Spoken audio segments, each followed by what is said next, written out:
Hello and welcome once again to Premier Injuries, Premier Pundits. Should I say Premier Pundit, because it's me by myself today, as Ben cannot make it onto the show.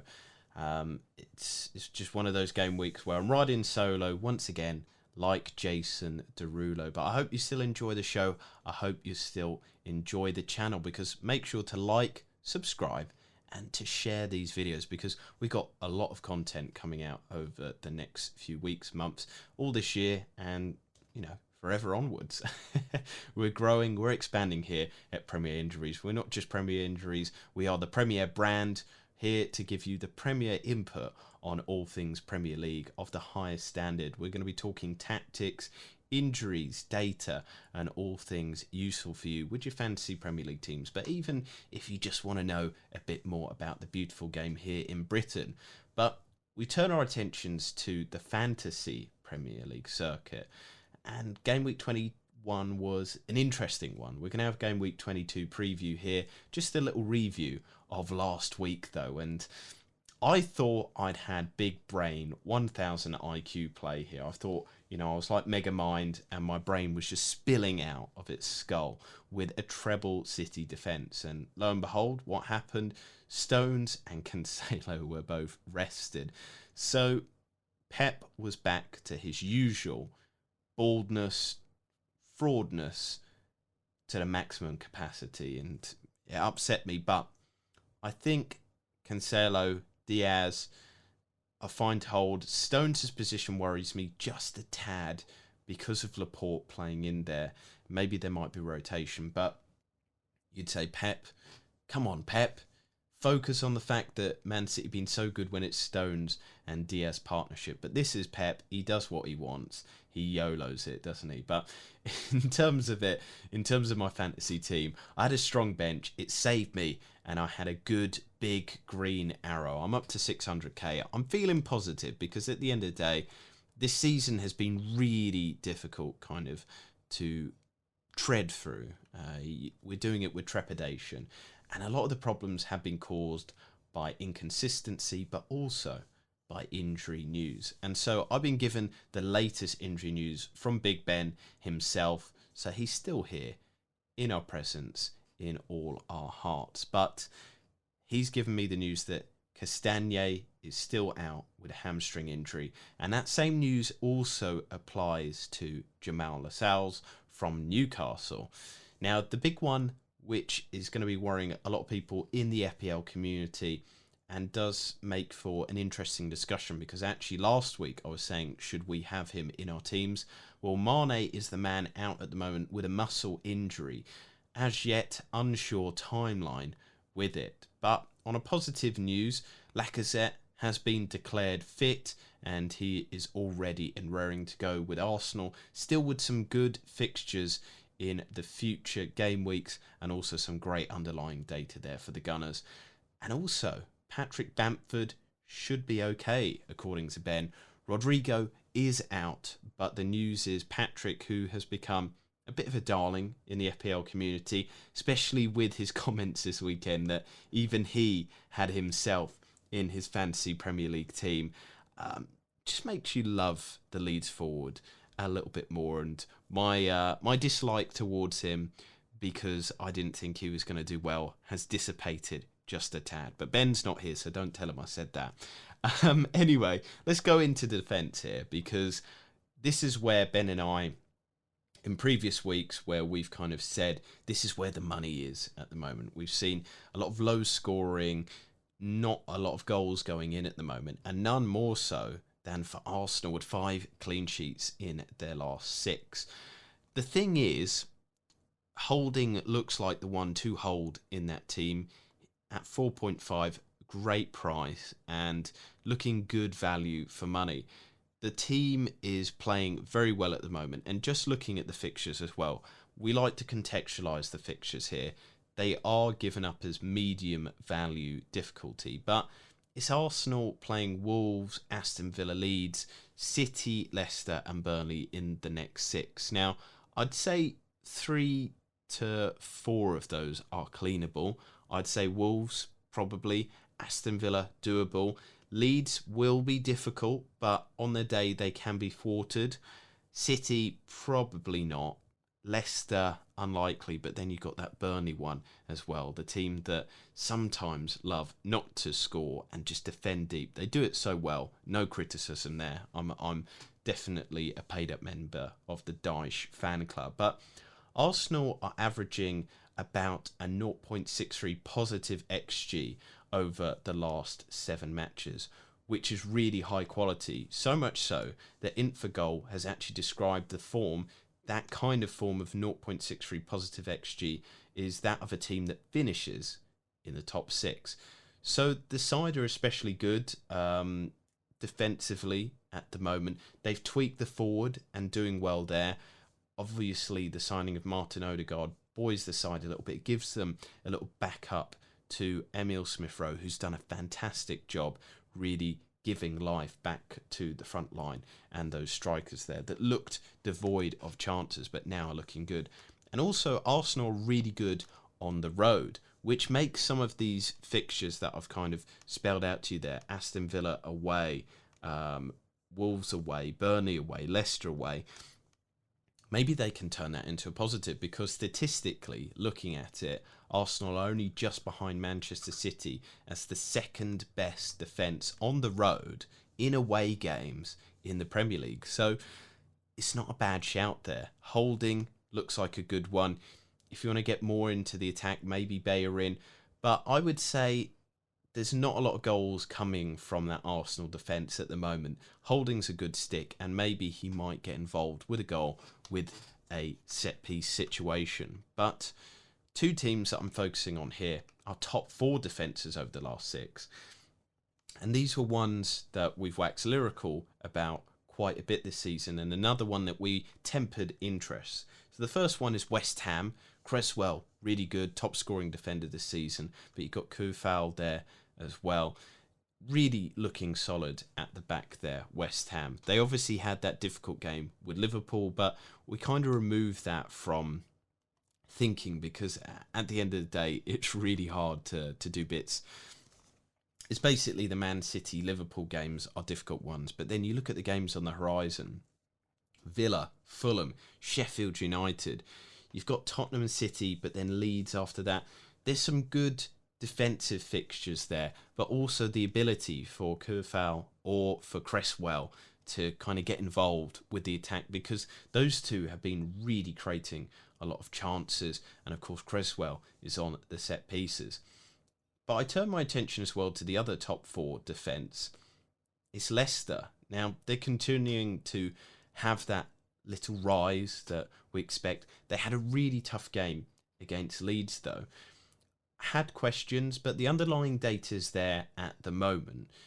I wouldn't write them off just after one difficult game. And then you also have to factor in that the team have some good games for a long old while. In fact, over the next few game weeks, up until game week 35, so more than a few, they've only got to play Man City and Liverpool as those really, really difficult games.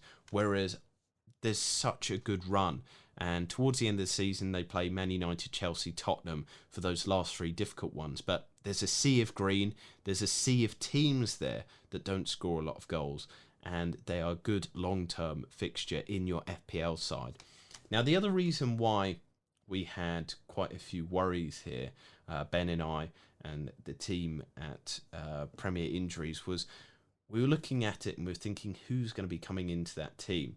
Johnny Evans, we said, is a firm pick, and he will probably do absolutely fine if you want that. But there was that element of people wanting to know about James Justin, because with that Leicester backline, there is that ability as well, as we've seen with Chilwell in previous years, with Ricardo Pereira, to get involved and actually shoot and score and or just assist.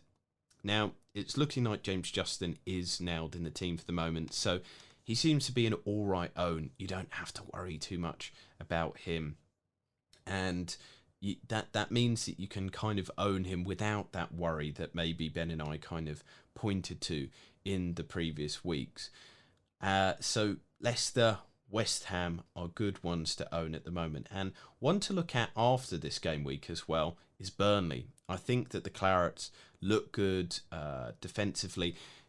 They're a team that transcends data. You don't kind of look too much at the data with Burnley because they have a fairly highish XG conceded with 8.73, but then they've only conceded 6, got 2 clean sheets in their last 6. The team, it doesn't matter too much. Obviously, with difficult fixtures like Man City up next, they might not do well, but then they've got Brighton, Crystal Palace, West Brom. But it's not just the fixtures, it's the fact that Burnley's Burnley. We know what Dyche does. He's brilliant at it, and those kind of fixtures there, you can see them seeing them out for the 90 minutes, getting a clean sheet, and their assets are dirt cheap. So it means that you can possibly invest in a more premium defensive asset, the likes of Cancelo, TAA, or maybe Robertson as well, with their attacking abilities to boot. So I like Burnley, but I don't like Aston Villa. Second worst defence with XG conceded over the last 6 game weeks. This was something that we pointed out a few weeks ago, Ben and I, and it's starting to bubble under the surface, a few worries there. It does make me a little bit worried as well with their attacking assets. So you look at goal attempts conceded, they're only just ahead of West Brom, bottom at the table. XG conceded, second bottom. Big chances conceded, the team have let in 12, they're bottom 5 for that. It's not good stuff. Goal attempts in the box, they're third from bottom. So this is a big worry. Martinez is a good goalkeeper, much like Pope at Burnley, and he keeps the team in games. But there is that worry that COVID might have affected the Aston Villa defence. They're kind of like a firm favourite in a lot of people's teams at the moment. But you also look at the fact that they're playing West Ham next. I think that's going to be a difficult one. Arsenal, who are rejuvenated going forward. Brighton, after that, who I don't rate too much, but then there's Leeds and Leicester on the horizon as well, 2 teams with devastating attacks. This is a time that Aston Villa might struggle. Grealish probably is the only one that you want to be looking at investing in, but obviously we're looking at defence at the moment. I would say avoid them for the time being because there's all those concerns there. They did well to kind of almost bounce immediately back after COVID, but then they had a tough game against Southampton. I would say tougher than it should have been. They conceded to Burnley, which I don't want to say is embarrassing, but the team, Burnley, have almost been allergic at times to score this season. So conceding 2 against them just kind of added to that worry that I had of the villains. Now, the other worry, and I have to put up my hands here and apologise. We both said this last week, but we said that Chilwell was a firm fixture in the Chelsea lineup. Probably the only one that would be fine, but unfortunately, he wasn't. It was nice to see the legend that is Marcus Alonso back into the Chelsea lineup, scoring, doing his bits. But what worries me a little bit more is Tuchel's comments after the match. Tuchel kind of said post-game that he tactically adapted, saying we opted for a bit of more size defending set pieces, which makes sense. You know, Chelsea have struggled at time with set pieces defending and also scoring from them. But this also means that mainstays in the Chelsea team, the likes of Chilwell, who we thought realistically, Alonso's not going to get back in there. Realistically, he's nailed there.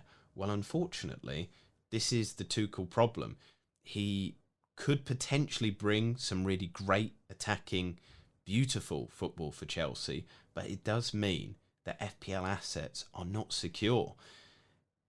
Chilwell should have been the most secure of all of them, but unfortunately he wasn't. So over the next coming weeks, it's going to be interesting to see who makes it into that team.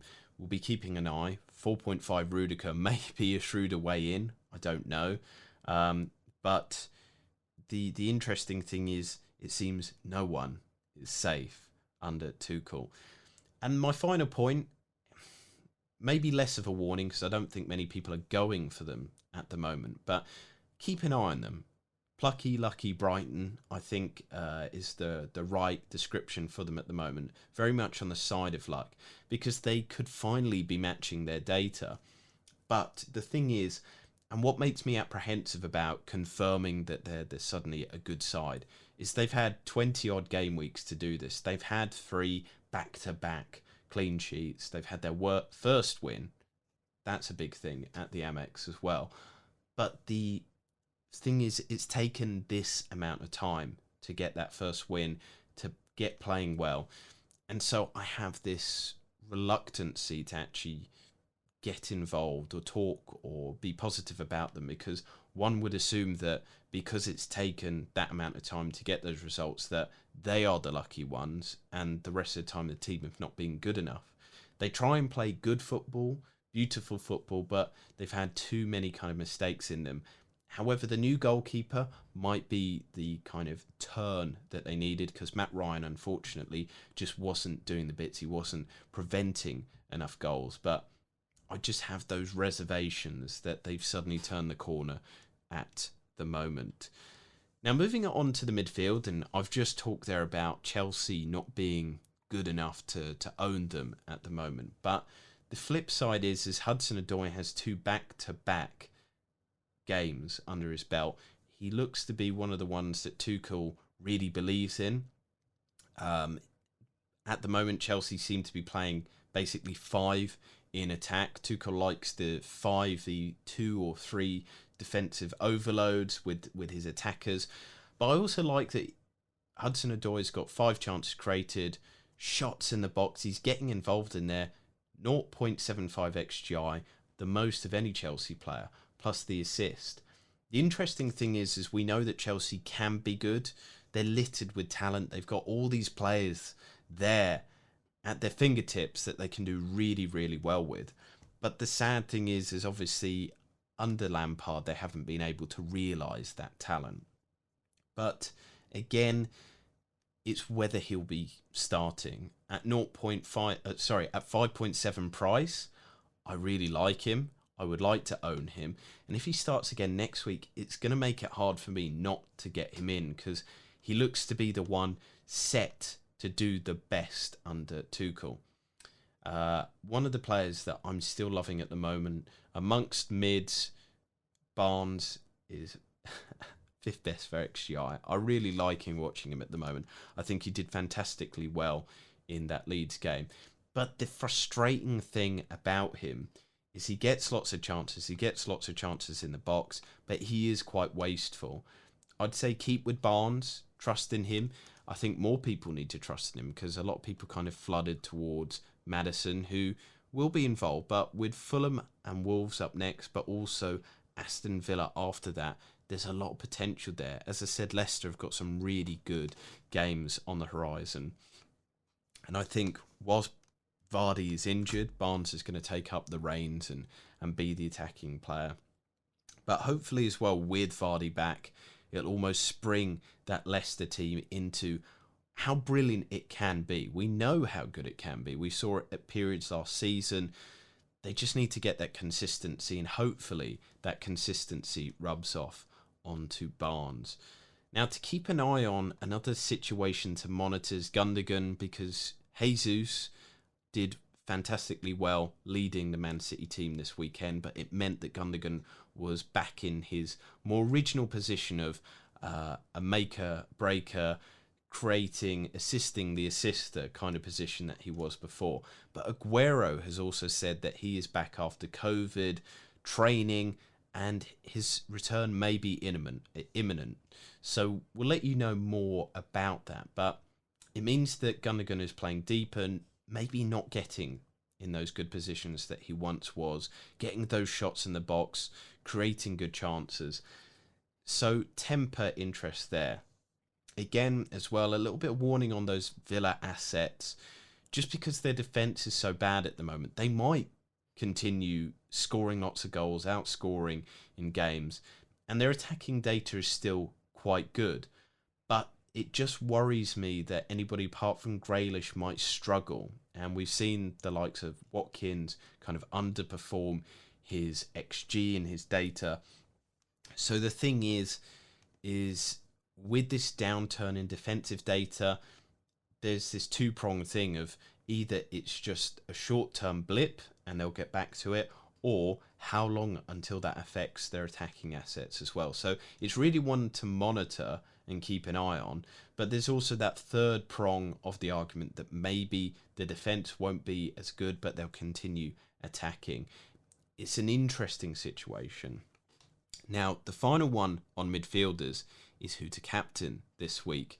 We've got Salah, Fernandes and Sterling kind of polling as the top three captains at the moment this game week.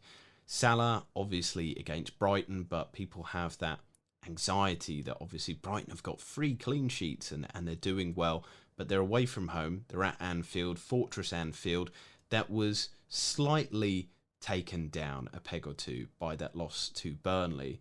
But at the end of the day, this is Salah. He's looking back on form. He looks to be matching his data now as well, which is the big thing. Before, I'd say Liverpool was super unlucky not to be scoring goals because the data was there. Salah especially was taking lots of shots in the box. He was doing really well. So I think that is part of the problem there with Liverpool, was almost an unluckiness. And I think he's a firm captain.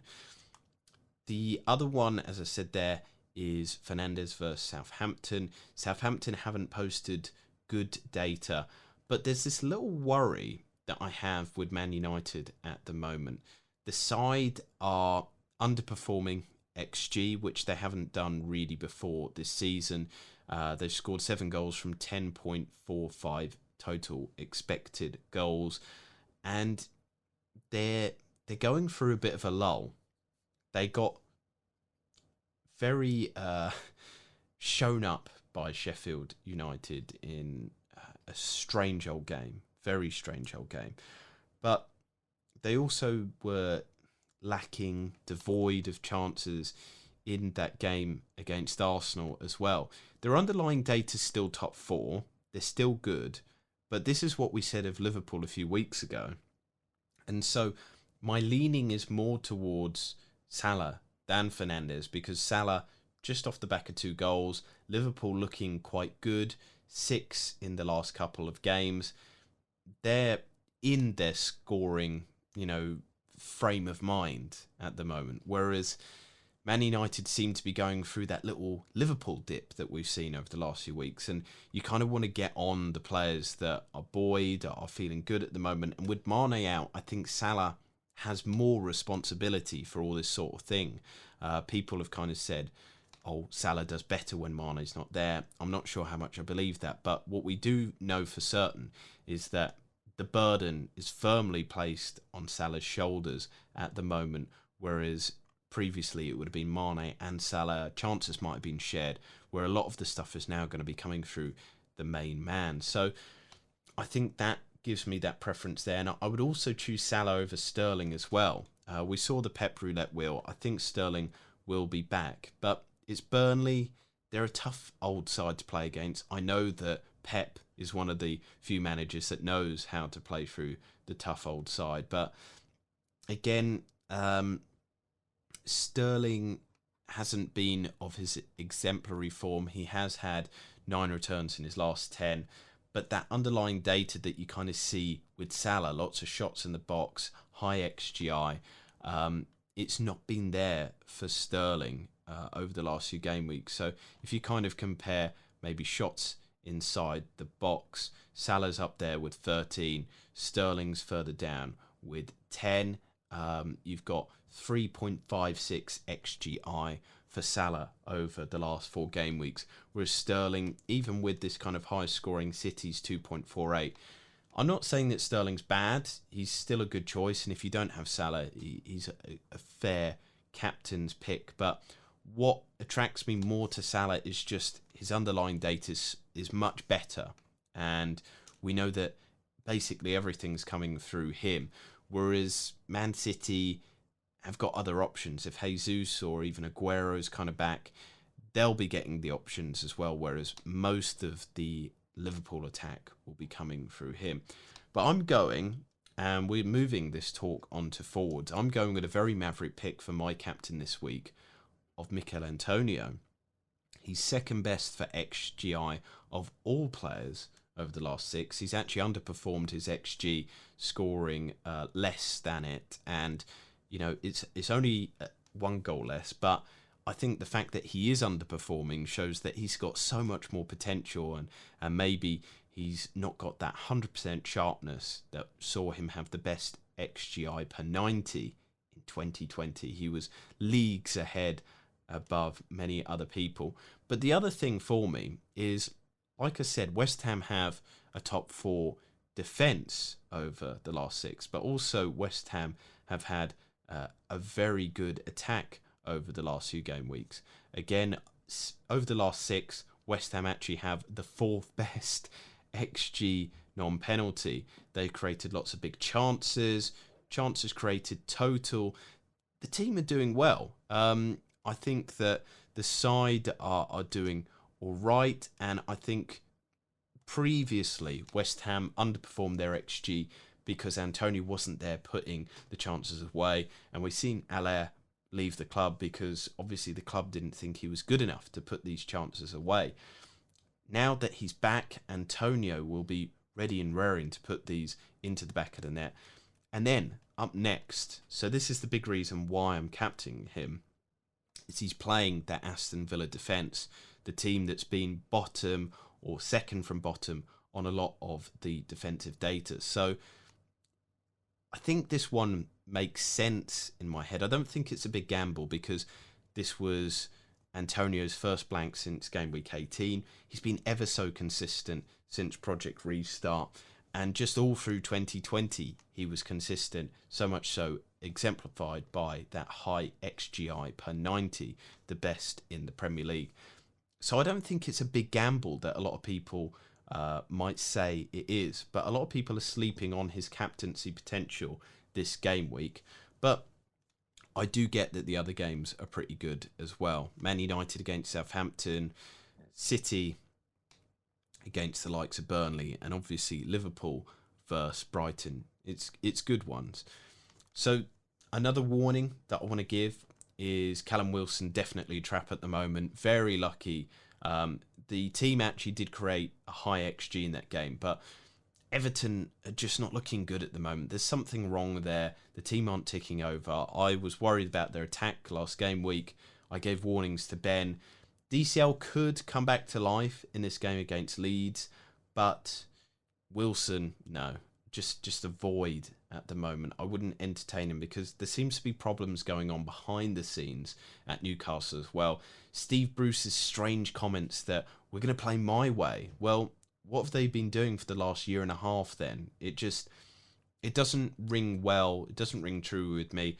I'm quite critical of Steve Bruce as a Premier League manager. I think there's a lot better options out there, and I do question why why Newcastle still even have him there. But there is talk that the assistant manager is kind of overseeing more things, and maybe, like Craig Shakespeare has done at clubs that he's been at, maybe he's facilitating a change and an upturn in quality. But he's not even on my radar at the moment.